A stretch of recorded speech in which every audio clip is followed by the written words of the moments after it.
soon as a couple of people join, we will get started. Welcome, Packers. Welcome.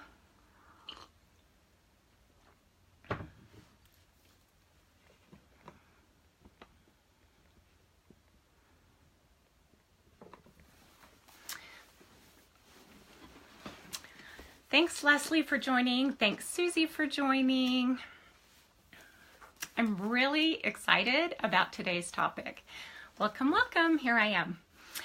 Okay, so today we have a really fun topic. It's actually one of my favorite topics. It is how to connect to your spiritual team and who is your spiritual team.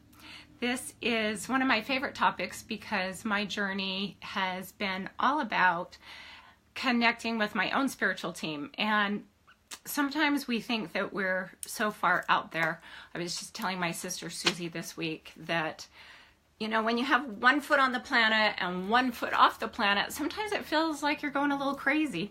So I just want to acknowledge everybody who's watching this video.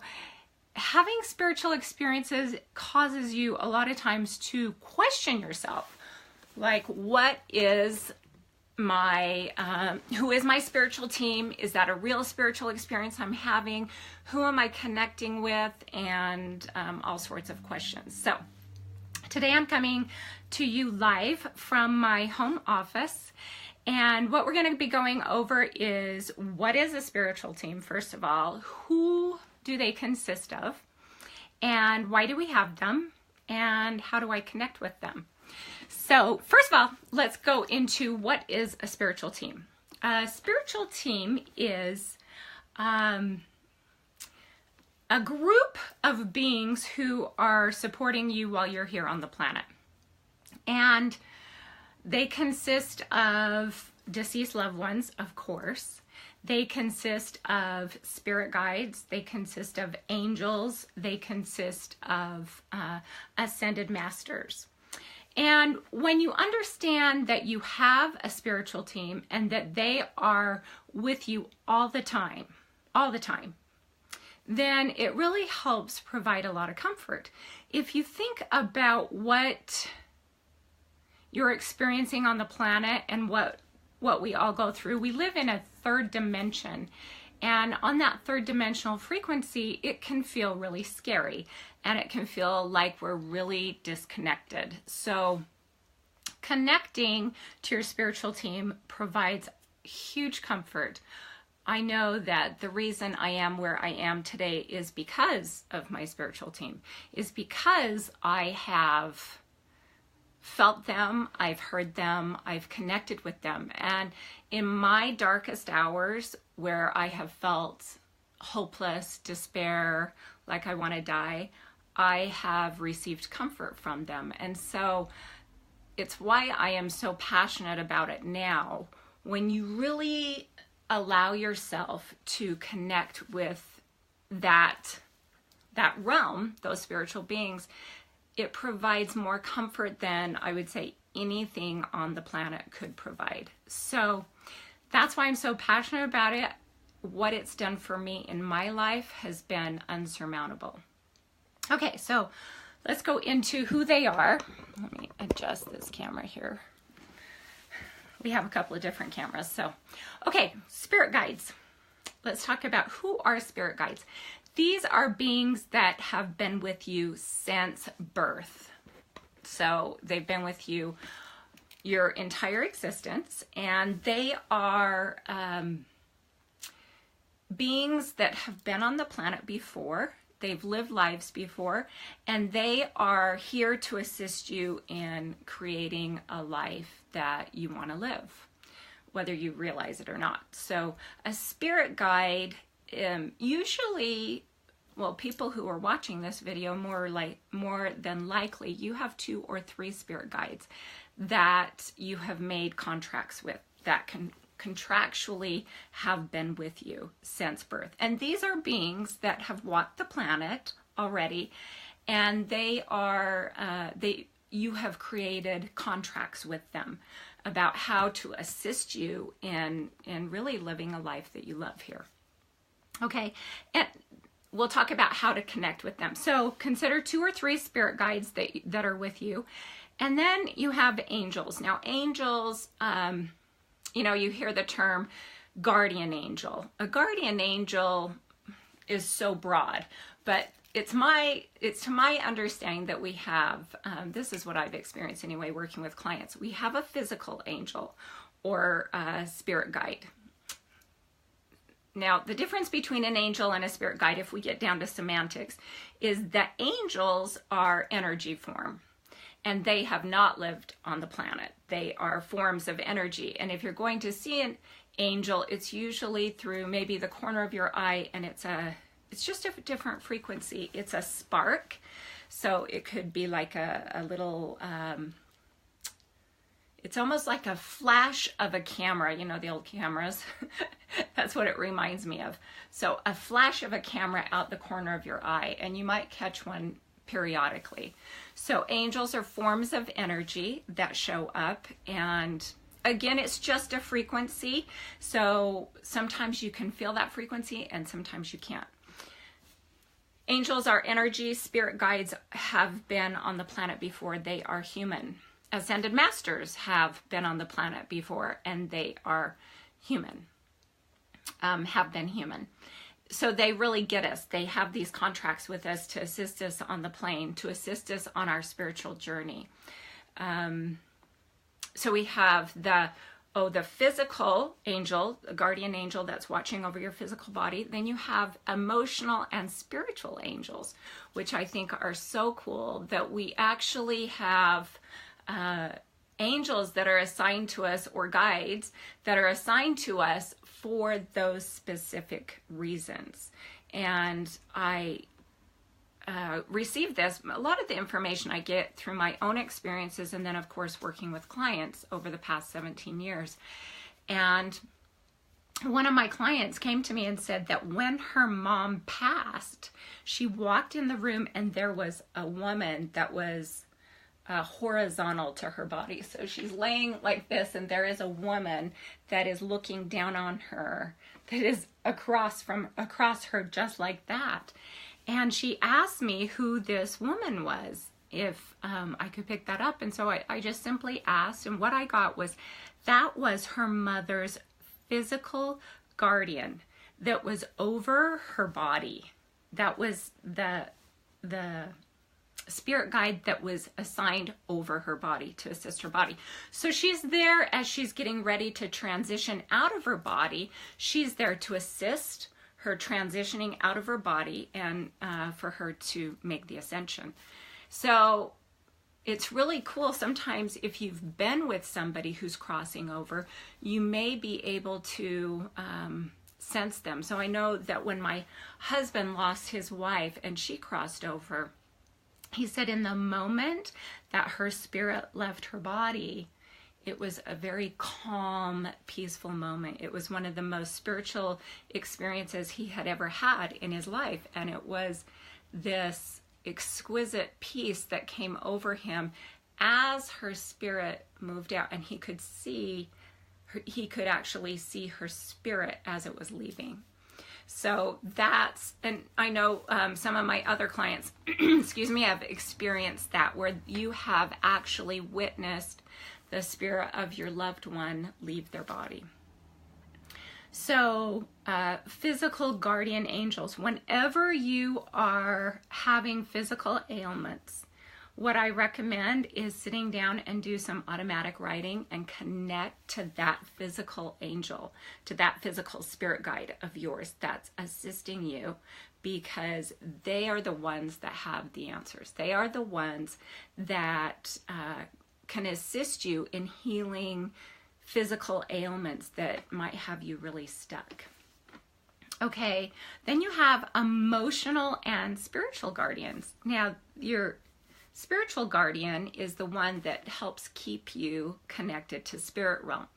And one of the things that I find really fascinating that I learned is that guardians' hands are tied. Our angels and guardians' hands are really tied. If you look at it that way. They're bound until we ask for help or until we request help from them.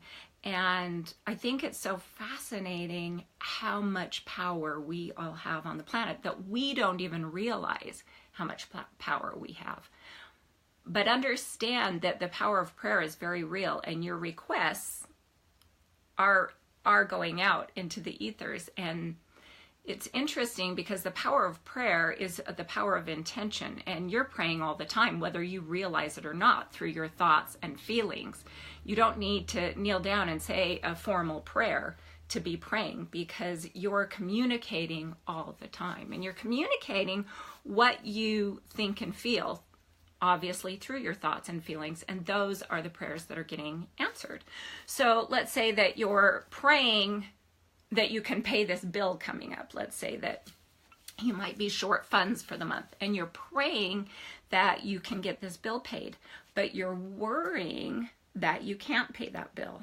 And you've got more worry, more energy on the worry than you do on requesting for help. So it's your frequency or your vibration that gets answered. And that can be problematic for a lot of people, because answers to prayers come through the vibration that we're putting out. And so when you're asking for one thing, but you're feeling another thing, you're asking for hope and love, but you're feeling a lot of worry, the two energies conflict each other, and it's hard for you to feel love and hope from your spiritual team when you've got so much angst and worry that's getting in the way. Okay, so we have our spirit guides, our physical guardians, our emotional and spiritual guardians, and we also have our deceased loved ones. And also there's spirit animals. I mean, we can go on, but a lot of people who feel very connected to animals will have spirit guides. And then, of course, your own animals who have crossed over stay with you a lot, as my clients who are on know that. Elaine and I have discussed her dog being with her many times. So being aware that, first of all, you're never alone. You're never alone. And this is so hard for us to comprehend, because life feels like we're alone. It feels like we are abandoned a lot of times in life, and it feels like that we can't connect to spirit realm. So let's talk about some ways that you can connect to your spirit guides, your whole spiritual team. I call it a team because it's not just angels or guides or deceased loved ones. And if you look at it this way, we're all a frequency. And if you look at my auric picture up there, let me see if I can show you. Okay, so up there I have a picture of an energy field or a frequency. And if you look at life as that we are in a third dimension, then everything is just a frequency. Everything that we experience is a frequency. And in order to connect to your spiritual team, you need to learn how to access those other frequencies. And it seems very complicated, but who you are is a spiritual being having a human experience. So it's not as complicated as you think it is. It's really a matter of quieting the logic mind, or quieting the mind that says, well, I can't connect.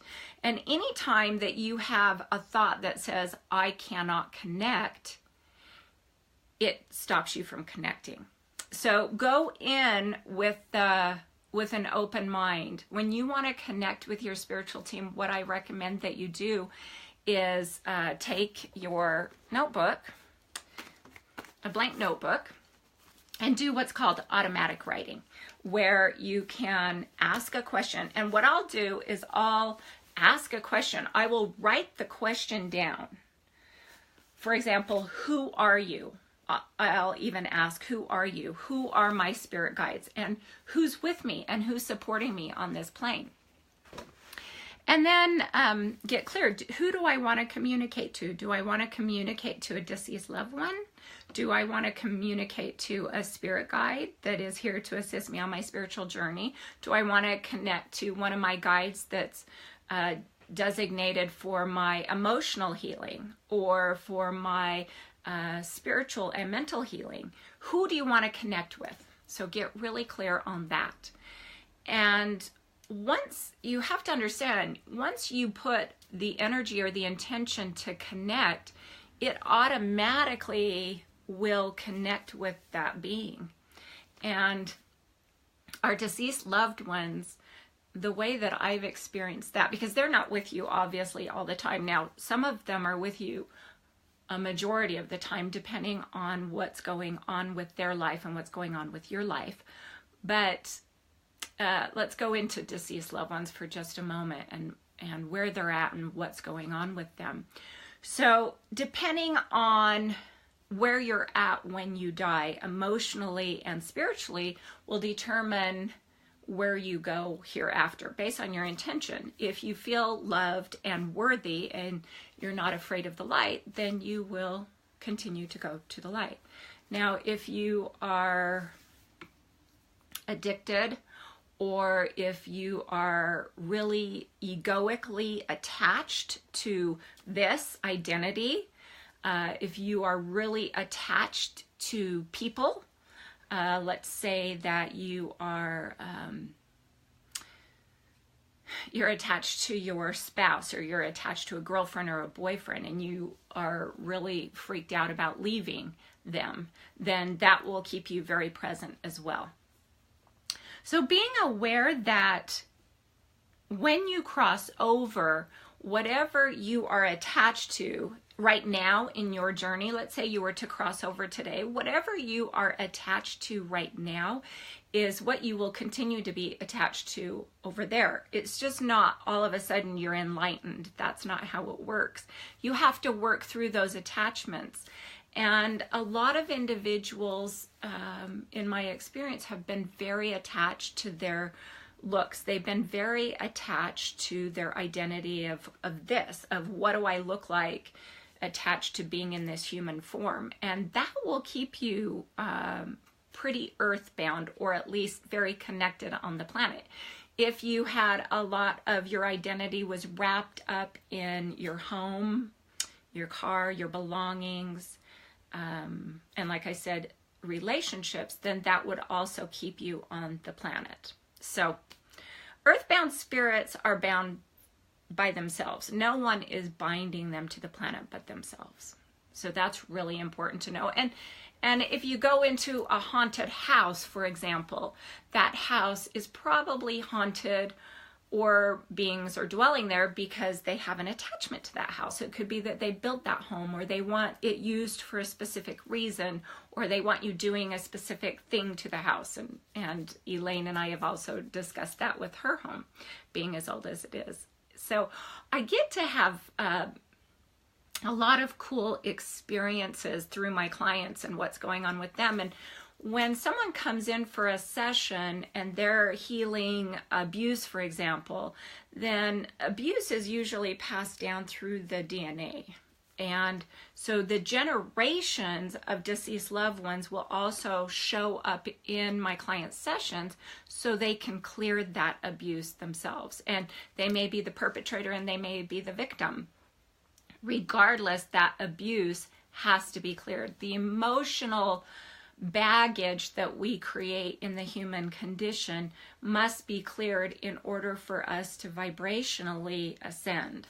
So being aware that your frequency is based on your thoughts, feelings, and emotions, and also when you're here in the human form, if your body is experiencing a lot of dense energy by abuse that you're giving it, then through let's say through smoking, or if you're an alcoholic or addicted to drugs, then that also can really dense your frequency so that you can't access those spiritual realms as easily. So being able to raise your frequency is going to be really necessary for you to be able to connect to these individuals. So let's talk about, first of all, how do we connect, or how do we raise our frequency so we can connect with them? Well, we all have in the center of our brain what's called a pineal gland. And this pineal gland is there from the time that we're growing. And it's like a receptor to heaven, they found. And there's a lot of things that will block off your pineal gland, like foods and preservatives, fluoride, chemicals, all kinds of things can actually cause that pineal gland to be closed off. Now, what keeps the pineal gland open, because it's open when you're born, unless it's an addicted baby, then it can close off very early also, is eye work. So in the first 90 days, it's really important that you eye gaze. Yes, eye gaze with that newborn baby. And so any chance that you get, do eye gazing with newborns. That helps keep their pineal gland very open. And also eye gazing as adults, you can open up that pineal gland by eye gazing with an adult that is what's called neurologically integrated. And that means that their pineal gland is already open. So people who have spiritual experiences, their pineal gland is open, and you do want to do some eye gazing with people that have their pineal glands open. And that's why a lot of times in my sessions and in rapid eye sessions, in our rapid eye training, we always do eye gazing, eye work with each other. And I've had some really incredible experiences being able to do that. So I'm getting, yes, how to open your pineal gland. Great question. Thanks for asking on our Periscope. So to open up the pineal gland, number one is the eye gazing. That's going to really open it up, and getting connected with somebody that is spiritually connected. Doing some eye gazing with somebody that's spiritually connected. Also, healthy foods, organic fruits and vegetables, lots of water, that helps open it. Being out in nature, I know this sounds funny, but go hug a tree. Literally, go hug a tree, because the frequency of that tree, as you embrace your body around that tree, opens up everything. It will open up everything. And the pineal gland, which, by the way, in a baby's head is the fontanelle point. You can see it moving as the baby is breathing until that soft spot is the cranial bones come together. It's pretty cool that you can actually see that moving in a baby. So being in nature and limiting your intake of harsh chemicals will really allow you to open up your pineal gland. And I would say above everything else to open your pineal gland is you got to go get your drunk monkey to stop chattering on your shoulder. The one I refer to, the one that sits on your shoulder and tells you that you can't do it, that you're an idiot, or that's very critical of you. That voice in your head, that stops you from opening up that pineal gland. So realize that your criticism, your self-criticism to yourself will beat you up. It will close off your pineal gland. And I just call it a drunk monkey. Have you ever been around somebody that's sitting in a bar or something that's really drunk and they can't shut up and they don't have a filter? So that's why I call it our drunk monkey, because it sits on our shoulder and it talks, and it tells you how bad and wrong you are. That will definitely close off your pineal gland. So if we look at who we are, spiritually, we're spiritual beings having the human experience. And so we come spiritually connected with everything there. We close it off, and we can close it off in the womb if the mom is using drugs. Drugs and alcohol will inhibit and create blocks inside the baby's body. But other than that, the baby comes and is spiritually connected already. It's through programming and harsh chemicals and harsh experiences on the planet that close off that pineal gland. So in order to open it, we just need to be an open vessel. Being able to be an open vessel means sitting quietly. It means learning how to do some meditating, go for a walk. I have a technique called meditate on the go that's really great in raising your frequency, which is intentional living. It's basically saying I have a thought process that I do with each and every one of my habits that I'm doing. For example, showering. Clear your mind, clear your body.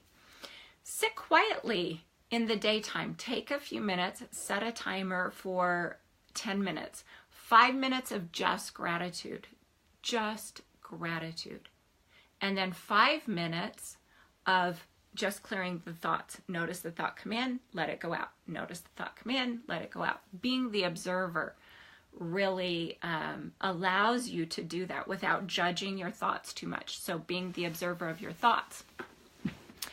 And then what you're doing is you're just clearing your frequency so that your chakras can all line up, that your hairline, which is another topic, but can be all lined up. And that keeps your frequency higher.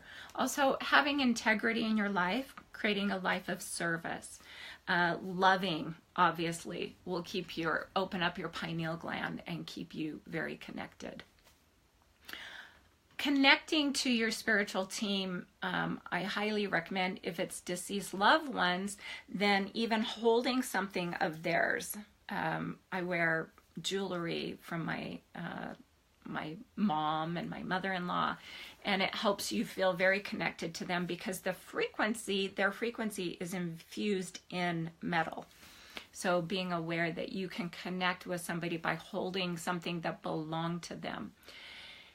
And how do you know your deceased loved ones show up? This is a great question. When you think of them out of the blue, they are there to assist you.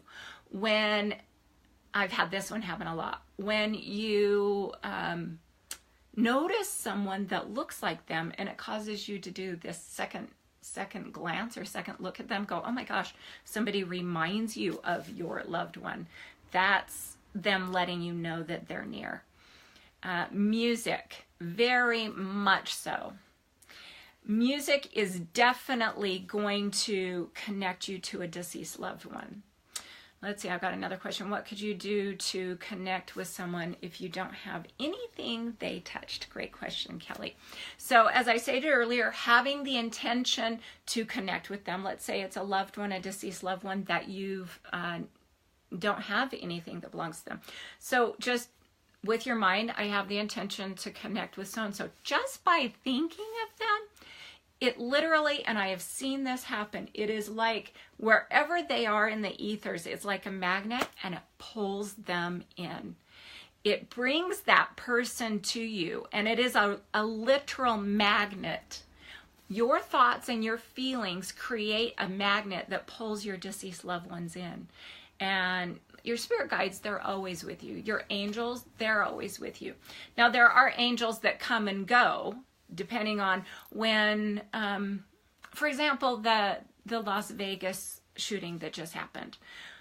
As I sat and was saying prayers for my daughter my daughter-in-law lost her sister, and saying prayers for my daughter-in-law and feeling love-warming thoughts, and I see a blanket envelop her of comfort, I can sense this like 5 to 10 more angels coming in to assist her.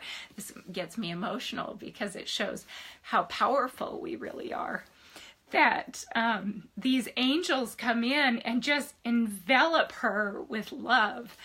And that's why sometimes you'll feel so much love and support and comfort when you're going through something and people are praying for you and people are sending you notes, you're in my thoughts and prayers, that truly you are getting extra assistance when you're going through those struggles, when you're asking for it and when people are requesting it.